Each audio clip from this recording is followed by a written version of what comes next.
Hello ladies and gentlemen, and welcome back to Playtech TV. My name is Kevin, and today we're going to be checking out a very special monitor. It's the BenQ XL2730Z. And this is a 27-inch 1440p 144Hz FreeSync monitor. So let's dive straight in then with the specs. So it's backlit with LED. As I said before, it's 27-inch 1440p, so 2560 by 1440, with an aspect ratio of 16:9, a contrast of 1000:1. The panel on here is TN, has a response time of 1 millisecond, that's gray to gray, and as far as display colors go, it's coming with 16.7 million. So let's now talk about the design. And it's big, obviously, but it's quite basic at the same time. The bezels are about standard size, nothing out of the ordinary here, and it looks pretty standard for the most part, with this kind of matte black finish on the front, and there's more of a kind of glossy finish around the back, but it's still nothing too extraordinary. I'm not saying it looks bad, I'm just saying that it's nothing that special.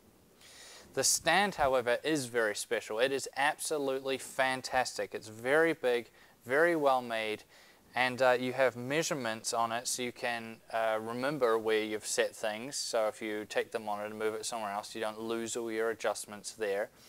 And its level of adjustments is just next level. So you get 45 degrees of swivel, -5 to +20 degrees of tilt, 90 degrees of pivot, and of course VESA wall mounting.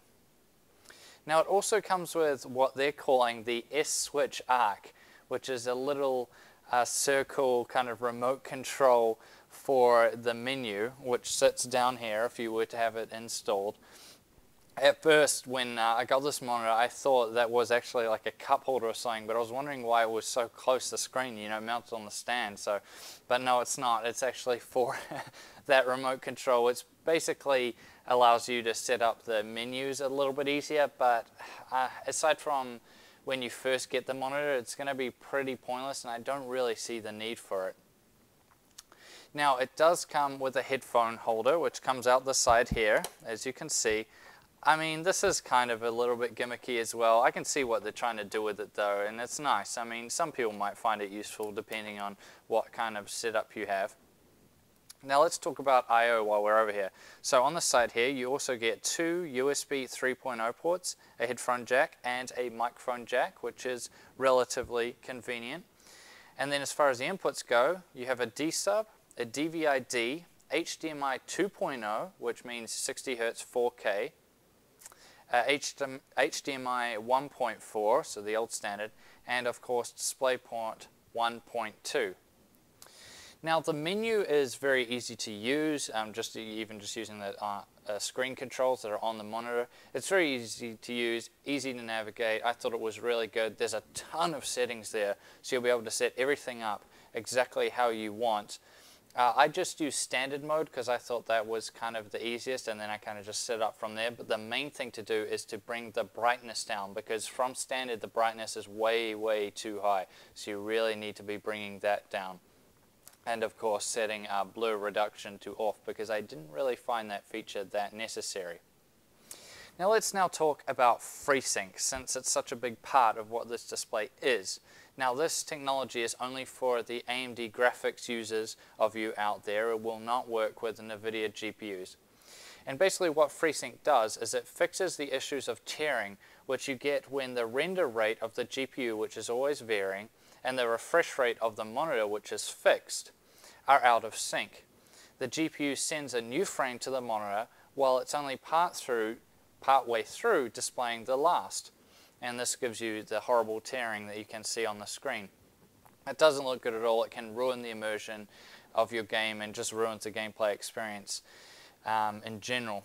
Now VSync was invented to fix the issue of tearing, and it did do that, which is good. However, it brought its own problem, which is stuttering. So this is because VSync forces the graphics card to wait until the next fixed interval when the monitor is due to refresh. And this means you get stuttering because it'll just keep displaying the same frame on the screen, which, you know, obviously you see as lag, until that the GPU is ready, well, more the monitor has caught up. So that's basically the two issues, and FreeSync fixes both of them. Now, it's based on the Adaptive Sync Open Standard in DisplayPort 1.2a and later versions, in addition to the integrated display controller inside AMD graphics processors. So what FreeSync does is it allows the GPU itself, your AMD GPU or APU, to control when the monitor is to refresh, thus being fully in sync, meaning there's no tearing because obviously always in sync all the time, and there's no stuttering because the GPU and monitor are always in sync. It's never forcing the GPU to wait. So it's a really good technology. Now, as far as it actually goes in actual gameplay, it is fantastic. It works perfectly. It just takes the gameplay to the next level, especially in games like Grand Theft Auto 5, which a lot of you are probably playing at the moment. It is just fantastic when you're driving and everything else. It just looks so great. There's no tearing, no stuttering, nothing. It does exactly what it's supposed to do, and I really like it. Now, the one thing to be aware of, though, and the kind of biggest con of FreeSync I see at this stage anyway, is that it only works with kind of like a handful of GPUs and a handful of APUs. So you have to keep that in mind. Make sure you have one of the listed GPUs or APUs before you think of investing in a FreeSync display at this stage anyways. Now, as far as the monitor's image quality goes, I thought it was really good. As we said before, it goes super bright, which is quite good. You're never going to be running out of brightness with this display, that's for sure. It has lots of different settings, so there's just a heap of adjustment for you to get it calibrated exactly how you want it.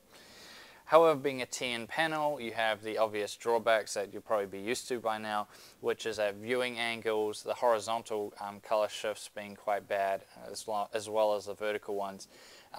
Which isn't really that good, but this is quite a good TN panel still. It does a good job when you're looking at it straight on, which is what you're most likely going to be doing with a display like this. So I thought that's quite good, and the colors are quite vibrant. Once you get everything calibrated just right, you'll actually be quite impressed with this TN panel. It does a pretty good job. Now, as far as general use goes for it, 1440p means that you get all that nice screen real estate, so it can make multitasking and, you know, productivity type stuff quite a bit easier. It's made even better by BenQ's Display Pilot software, which you can customize to break the screen up in different ways or just set up how you like, and that's really, really good. It's so handy. I found myself using it all the time. It was really, really good. And 144 Hz, as always, makes gaming look amazing. It just makes the whole Windows experience feel a lot smoother, a lot crisper. I really like it. So that's another really good factor with this display. And of course, the low blue light settings mean that it's not going to take so much out of your eyes. You don't get that same eye strain, especially if you're using it at nighttime. It's quite a bit better in that sense, so I like it. And being flicker free as well, that's really good too. I just really like where BenQ is going with this. And that brings us now to the conclusion. So design-wise, it's pretty basic, but it's, you know, it's okay. It doesn't look bad, that's for sure, but it's nothing really too appealing. Aside from the stand with that circle red accent down there, it's pretty basic. One other thing I should have mentioned earlier was that it also comes with a handle at the top of the stand there, which makes carrying it around a lot easier, so I really like that too. Now, there's a huge amount of adjustment, I should say, with that stand, and of course with the measurements, it means you can always have everything set up exactly how you want, so I do like that as well, and you're obviously never going to be running out of adjustment with this guy. There's a lot of handy features. Of course, the headphone holder is one of them, so for those few people out there that might actually use it, I'm sure you'll really like that. FreeSync works perfectly with it, and I really do like FreeSync as a software. From someone who's tried both FreeSync monitors and G-Sync monitors, honestly, I cannot tell the difference between them. They both work as well as each other, and I can't really pick it either way in terms of the actual gameplay experience. They both just feel exactly the same, and they both do exactly what they're supposed to. This has quite impressive image quality for a TN panel. Of course you get the great response as well, but the viewing angles are still going to be a bit of a letdown. And for right now, this has to be the best monitor that I have ever used. This ROG Swift from Asus was probably the one I consider the best for the longest time since I tried it a while back. But this one just takes the cake for me. It may not look as fancy, but it has something about it. It's just really, really good. And I just like all the adjustment you get, just everything to do with it. It just does everything really well. Even the TN panel does an incredible job, you know, for a TN. So I really do like it. However, with the price these guys come in, it's more of that enthusiast, you know, cherry on top. If you've already got a wicked battle station, you know, this awesome gaming setup, and you just want to take it to the next level, and you're running, of course, AMD graphics, then this is the monitor for you. It's just going to, you know, bring that gameplay experience to the next level of immersion. Now, I thank you all for watching this video. Please subscribe to Playtech TV if you haven't already. And as always, I'll see you guys next time.